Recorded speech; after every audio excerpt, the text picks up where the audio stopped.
Jama'a assalamu alaikum, barkamu da warhaka, barkamu kuma da sake saduwa a cikin wani sabon shirin na labaran channels wanda ni Abubakar Salihu zan jagoranta.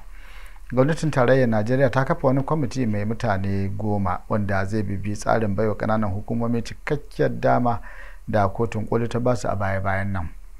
A ranar 11 ga watan Yulin da ya gabata ne kotun kolin ta yanke hukuncin baiwa kananan hukumomin cikakken 'yancin cin gashin kawunan su da kuma zare hannuwan gwamnoni daga ta'ammali da kudaden su.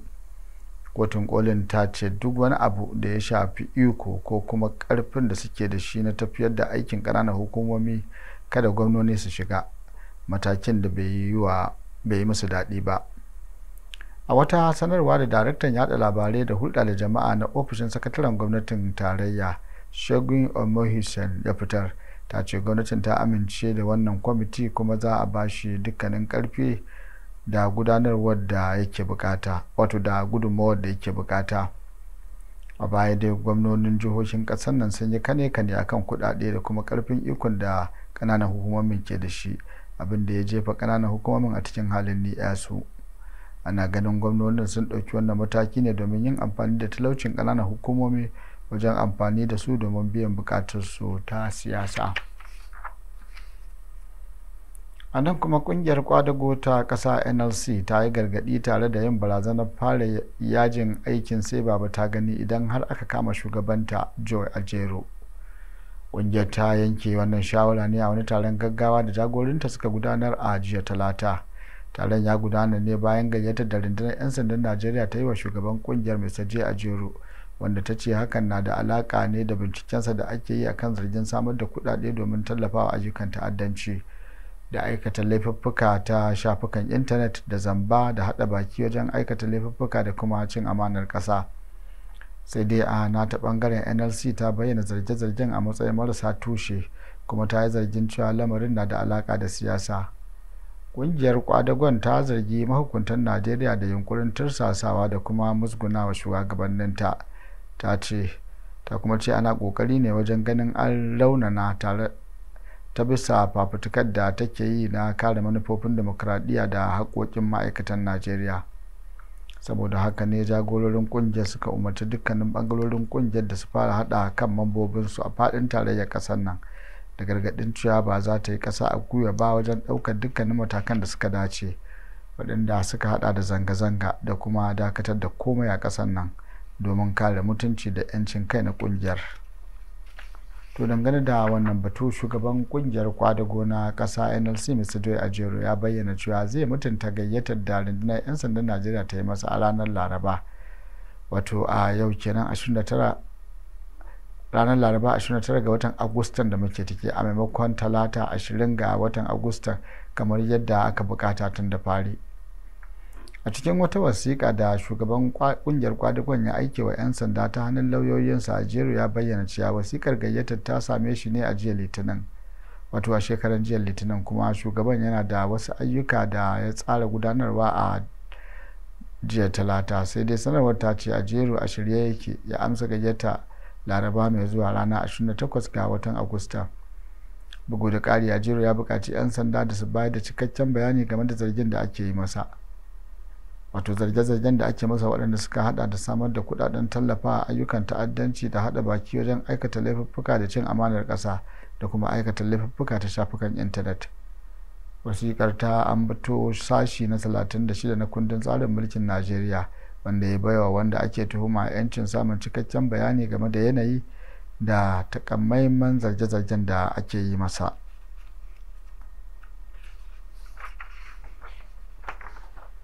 Daga batun kwadago na lafiya, inda ma'aikatar lafiya ta Najeriya ta tabbatar da cewa tana shirin karbar kashin farko na rigakafin cutar kyandar biri a ranar 27 ga watan Agustan da muke ciki. Daraktan kula da cututtuka masu yaduwa da kuma allurar rigakafi a ma'aikatar Dr. Garba Ahmad Rufa'i ya ce allurar rigakafin guda 10,000 wanda gwamnatin Amurka ta bayar ta hannun hukumar ta raya kasashe USAID ta yi amfani da su ne wajen yin rigakafi a jihohi. Ya kara da cewa Najeriya na aiki domin samun karin allurai da za a rarraba. Wannan ba shi ne rigakafi na ƙarshe da zai zo Najeriya ba. Muna tsare-tsare wajen tabbatar da cewa ƙarin allurai sun zo ganin cewa akwai masu bukata da yawa, in ji dr. Rufai. Yanzu dai ana horar da jami'an kiwon lafiya domin gane alamomin cutar kyandabbiri da kuma ganin an yi rigakafi a kan lokaci. dr. Rufai ya ce kare jami'an lafiya da kuma al'umma ya zama wajibi, musamman ma ta hanyar ci gaba da faɗakar da mutane a faɗin ƙasar nan akan yadda za su kare kawunansu da kuma ɗaukar matakan kariya domin rage yaduwar cutar.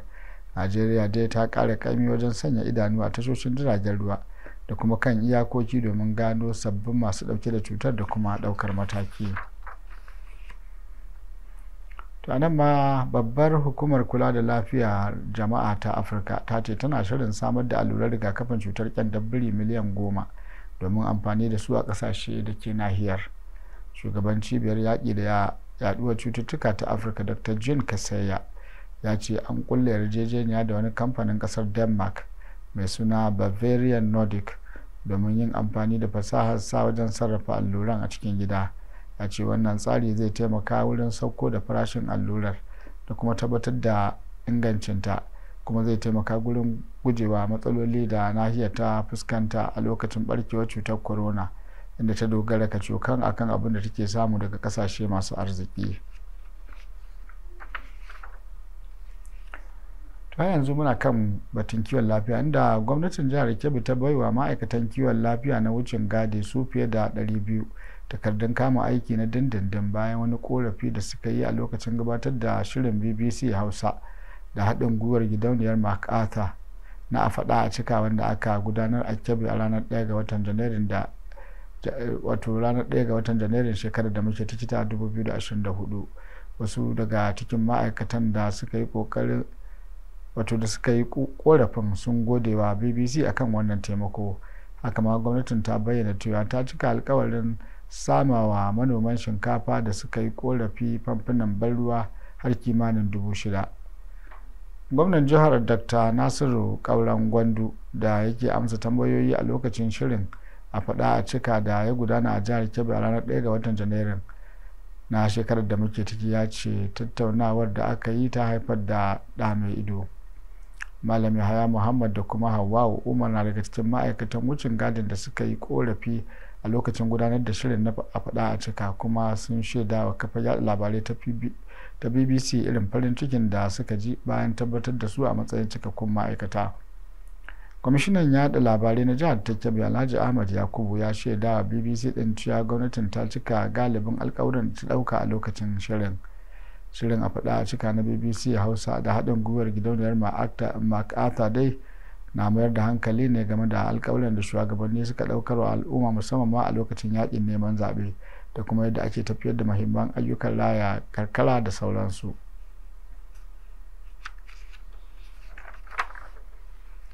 ranar ma ofishin jakadancin Amurka a Najeriya ya sanar da cewa Najeriya za ta samu dala miliyan 27 a wani bangare na tallafin dalar Amurka miliyan 536 da gwamnatin Amurka za ta baiwa kasashen Afirka a kudu da hamadar Sahara.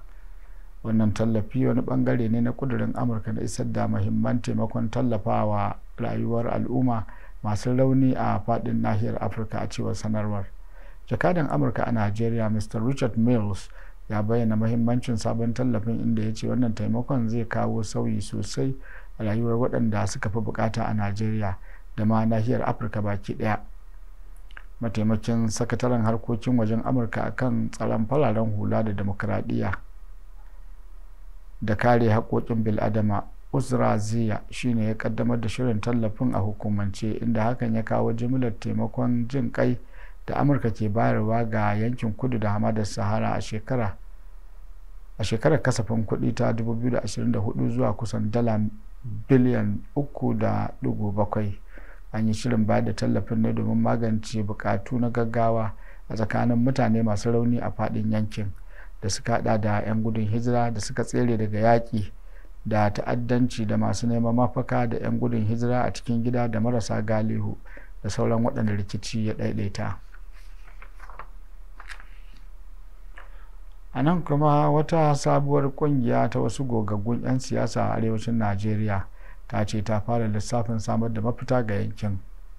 Wasu da suka kira kansu masu kishin arewacin Najeriya sun bullo da sabon yunkurin ne da nufin samawa yankin ingantaccen shugabanci da alƙibla ta fuskar siyasa da tattalin arziki da zamantakewa. Sun kira wannan yunkuri nasu da taken League of Northern Democrats a turanci, wani taron dangi na wasu masu faɗa a ji a arewacin Najeriya da suka hada da tsaffin gwamnoni da ma'aikatan gwamnati da 'yan siyasa da tsaffin sojoji da 'yan sanda da sauran masu ruwa da tsaki na a yankin. Taron da ya gudana a Abuja a ranar Talata ya amince da naɗa tsohon gwamnan jihar Kano kuma tsohon ministan ilimi Malam Ibrahim Shekarau a matsayin jagora. Mahalarta taron sun ce sun yi la'akari da zanga-zangar tsadar rayuwa da aka yi a ƙasar nan, wacce ta ƙara nuna wa duniya irin girman ƙalubalen da yankin arewacin Najeriya ke fuskanta. Yunwa da talauci da jahilci ne suka addabi yankin arewa, a cewar ɗaya daga cikin mahalarta taron, ɗan biran ɗin Zazzau Muhammad Sani Sha'aban, wani ɗan siyasa daga jihar Kaduna. Shugaban tafiyar Malam Ibrahim Shekarau ya ce matsalolin arewa sai ƙara haɓaka suke yi, don haka dole ne a zauna a nemi mafita. To a nan kuma hukumar karɓar korafe-korafe da yaƙi da cin hanci da rashawa ta jihar Kano ta kama wasu mutane 5 da suka hada da Alhaji Muhammad Kabara, babban sakatare a ma'aikatar ƙananan hukumomi da masarautu, a bisa zargin badakalar samar da magunguna na biliyoyin nerori. Daga cikin waɗanda aka kama din akwai Garba Kwankwaso, wato Musa Garba Kwankwaso, manajan daraktan kamfanin magunguna na Novamed, wanda dan uwa ne, wato da ne ga dan uwa ga shugaban jam'iyyar NNPP na ƙasa Sanata Rabiu Musa Kwankwaso. Jaridar Leadership Hausa ta ce kama shi na da alaka da badakalar da ake zargin sa da aikatawa, wata ta sanya ayar tambaya akan hannun manyan mutane a cikin lamarin. Hukumar ta kuma tsare Alhaji Abdullahi Bashir, shugaban kungiyar kananan hukumomi ta jihar kuma shugaban karamar hukumar Tarauni. Ana zargin su ne da hada baki wajen baiwa kamfanin Novamed kungilar samar da magunguna ga kananan hukumomi 38 da ke fadin jihar, waɗanda ya saba wa dokokin sayan kayayyaki na gwamnati. Binciken farko ya nuna cewa kananan hukumomi 38 sun biya Novamed naira miliyan 9,150 domin siyan magungunan. Muna da kananan hukumomi 44 a jihar Kano kuma sun yi nasarar karɓo naira miliyan 9,150 daga kananan hukumomi 38 domin samar da magungunan da ba a kawo su ba, kamar yadda wata majiya ta bayyana wa kamfanin dillancin labarai na Najeriya NAN. Kabiru wani jami'in hulɗa da jama'a ne na hukumar ta karɓar ƙorafe-ƙorafe da yaƙi da cin hanci da rashawa ta jihar Kano, ya tabbatar da kamen kuma ya bayyana cewa ana ci gaba da gudanar da bincike. Ya kuma tabbatar da cewa hukumar ta ƙudiri aniyar bankaɗo badakalar da ake zargi da kuma tabbatar da cewa waɗanda ke da hannu a lamarin sun fuskanci shari'a. To daga cin hanci da rashawa sai batun tsaro, inda rundunar sojan saman Najeriya ta ce sojojinta masu aiki ƙarƙashin shirin operation haɗin kai da ke yaƙi da ayyukan masu tayar da ƙayar baya sun kashe manyan kwamandojin Boko Haram a hare-hare ta sama da suka kai a ranar 16 ga watan Agustan da muke ciki a jihar Borno. Hakan da yana kunshe ne a cikin wata sanarwa da rundunar ta fitar ta hannun mai magana da yawunta AVM Edward Backwet a yau Laraba. Sanarwar ta ce rundunar ta kai harin ne kan 'yan ta'adda da suka yi hijira zuwa yankin daga wasu gurare da ke kusa. Hare-haren sojojin ta sama sun yi nasarar halaka 'yan ta'adda da dama da suka hada da manyan kwamandojin su 5 da kuma yaran su 35 tare da lalata maboyarsu da kayayyakin ayyukansu. Sanarwar ta ce ana sa ran nasarar kashe waɗannan kwamandoji da mayakansu zai rage karfin waɗannan ƙungiyoyi na 'yan ta'adda na ƙara kai hare-hare ko sake haɗuwa a yankin. Najeriya na yaƙi da mayakan ƙungiyar Boko Haram tsawon sama da shekaru 10 da suka gabata, a rikicin da ya yi sanadiyar mutuwar dubban al'umma da kuma tarwatsa sama da mutum miliyan guda daga gidajensu. Duk da cewa gwamnatin tarayyar Najeriya ta yi kirarin karya lagon mayakan, amma har yanzu akan samu hare-hare nan da can a yankin na arewa maso gabashin Najeriya. To har yanzu muna jihar ta Borno, inda gwamnan jihar Borno Babagana Umar Zulum ya raba kuɗi naira miliyan 150 ga wasu mata 15,000 tare da kayan abinci a karamar hukumar Mafa ta jihar. Gwamnan ya kuma raba buhun masara wanda gwamnatin tarayya ta baiwa jihohi ga magidanta 10,000 domin rage musu wahalhalu da matsin rayuwa. zulum ya ce an kuma mika makamancin kayan ga mazauna ƙananan hukumomin goza da ganzai. Wannan kayan abinci shine kashin karshe wanda gwamnatin tarayya ta baiwa jihar, wanda idan za a iya tunawa muna raba irin wannan kayan abinci a goza da ganzai watannin da suka gabata, a cewar zulum. Gwamnan ya kuma ce kowace mace daga cikin mata 15,000 za ta samu naira 10,000 daga kananan bankuna a matsayin tallafi.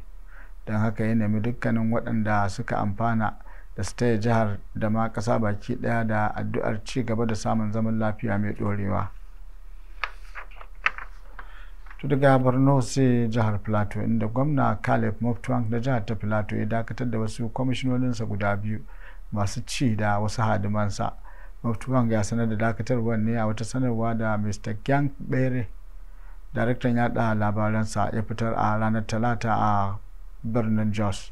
Kamfanin dalancin labaran Najeriya nan ya ruwaito cewa jami'an gwamnatin da aka dakatar sun hada da Mr. Chrysanthus Dom da Mrs. Tamila Tukur, kwamishinan kasafin kuɗi da tsare-tsare da na yawon bude idanu da al'adu. Sauran waɗanda aka dakatar din sun hada da Mr. Dio Lamol, mai ba da shawara na musamman akan raya karkara, da Mr. Moses Sule, jami'in hulɗa da jama'a na mazaɓar Mikan a jihar. To nan kuma shirin zai ja birki albashi bayan dawo mu daga takaitaccen hutu za ku ji mu da ƙarin wasu labaran, ku biyo mu. To sai dai kan sannan za ku ji cewa ma'aikata sun koka da rashin samun sauƙin farashi a kantin sauƙi na gwamnatin jihar Jigawa. Ku biyo mu a sashen labaran kasuwanci da tattalin arziki domin jin wannan ɗin da ma wasu.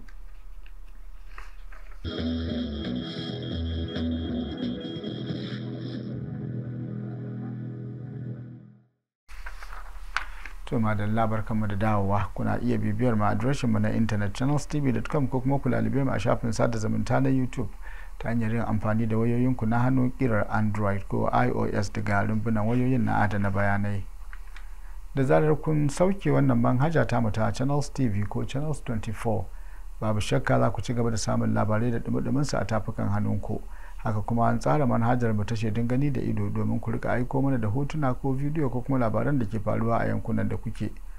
Da zarar kun sauke wannan manhaja sai ku dangwale ta da dan yatsa, sa'annan ku shafi kanta, dan take kuma za ta bude muku wani jadawali. Daga nan kuma sai ku bi ka'idojin da aka zayyano domin aiko mana da sakonni. Sai mun ji daga gare ku.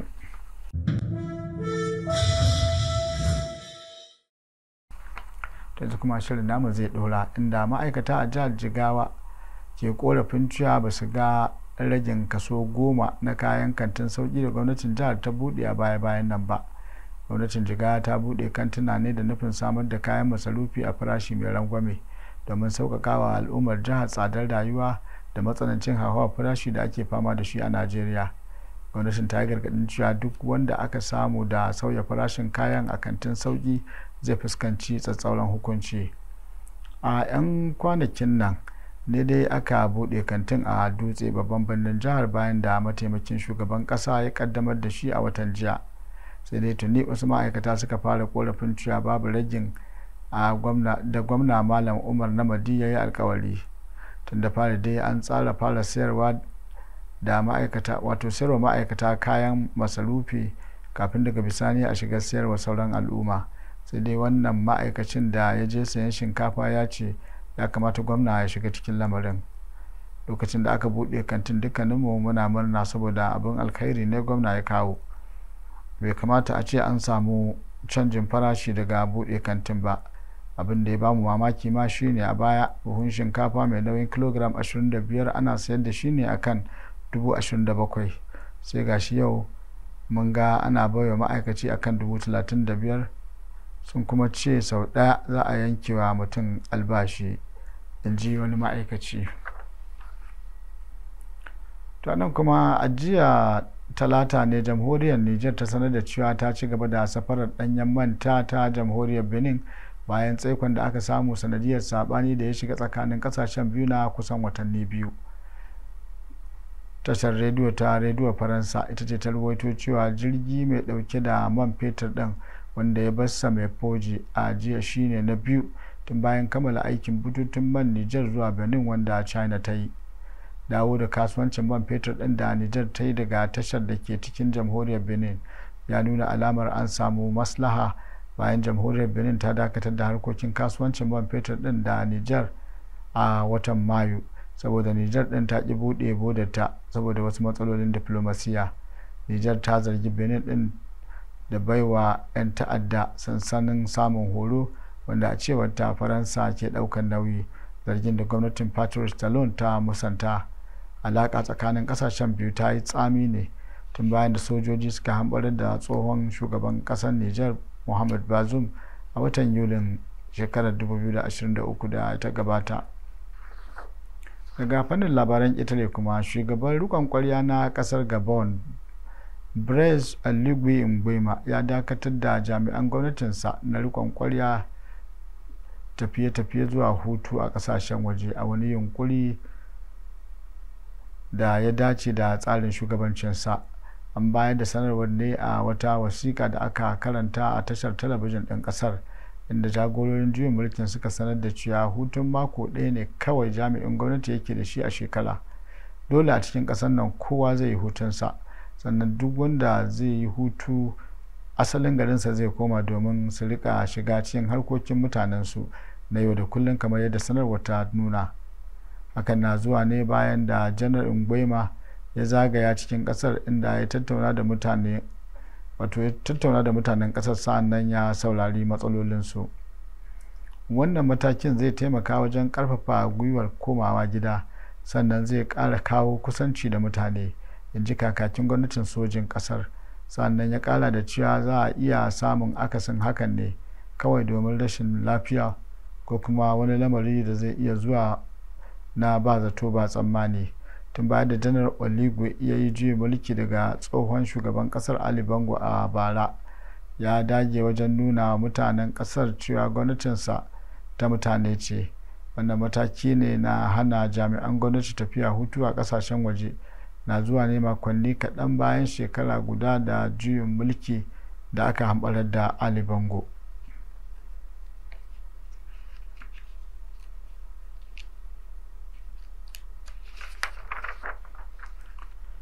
To nan kuma, hukumomin tsaro da ke karkashin ikon Hamas a Gaza sun ce an kashe Falastinawa akalla 12 sakamakon wani hari da Isra'ila ta kai ta sama a wata makaranta. An ce harin ya shafi hawa na biyu ne a wani gini da ke birnin Gaza wanda ke dauke da mutane da dama da suka rasa matsugunansu. Rundunar sojin Isra'ila ta ce an kai harin ne akan wata cibiyar bayar da umarni ta Hamas da ke cikin makarantar. Rundunar ta bayyana haka a matsayin hujja akan ikirarin da take yi na cewa Hamas na amfani da fararen hula a matsayin garkuwa wajen kai hare-hare akan sojojin Isra'ila, zargin da kungiyar ta musanta. Hamas ta dade tana musantawa.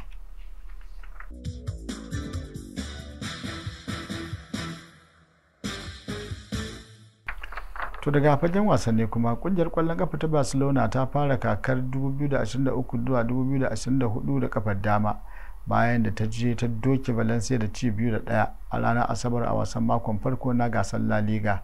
To sai dai kungiyar ta yi amfani da matasa uku masu shekaru 17 a karawar da ta je ta ci Valencia. Cikinsu sun hada da Lamine Yamal da Koborsi da kuma Marc Bernal, waɗanda aka fara fafatawa da su. Karo na biyu da Barcelona ta yi amfani da 'yan kwallo uku a lokaci guda masu ƙasa da shekaru 18. Haka kuma Barcelona ce kadai ta kafa wannan tarihi a karni na 21 ta kuma kara maimaita hakan a bana. Ta fara yin haka ne a watan Mayun shekarar 2024 lokacin da Xavi ke koci, wanda ya fara da Lamine Yamal da Kovacic da kuma Hector Fort a karawa da suka yi da Almeria. Ƙungiyar ƙwallon kafa ta Chelsea za ta yi tayin bazata a kan ɗan wasan gaban Manchester United da Ingila mai shekaru 24 Jadon Sancho, in ji jaridar Athletic. Liverpool ta gabatar da tayin fam miliyan 34 a kan mai tsaron gidan Valencia da ƙasar Georgia mai shekaru 23 Georgi Mamardashvili, in ji jaridar Relevo ta ƙasar Spaniya. Paris Saint-Germain ta gabatarwa da Manchester United damar daukar dan wasan tsakiyarta dan kasar Uruguay mai shekaru 23 Manuel Ugarte a matsayin aro na tsawon kakar wasan bana, in ji jaridar Telegraph. Manchester City na kan gaba wajen neman sake daukar tsohon dan wasan tsakiyar Jamus LK Gundogan daga Barcelona, bayan rahotanni sun yi nuni da cewa dan wasan mai shekaru 33 ya fi kaunar komawa taka leda a gasar Premier, inji jaridar Athletic.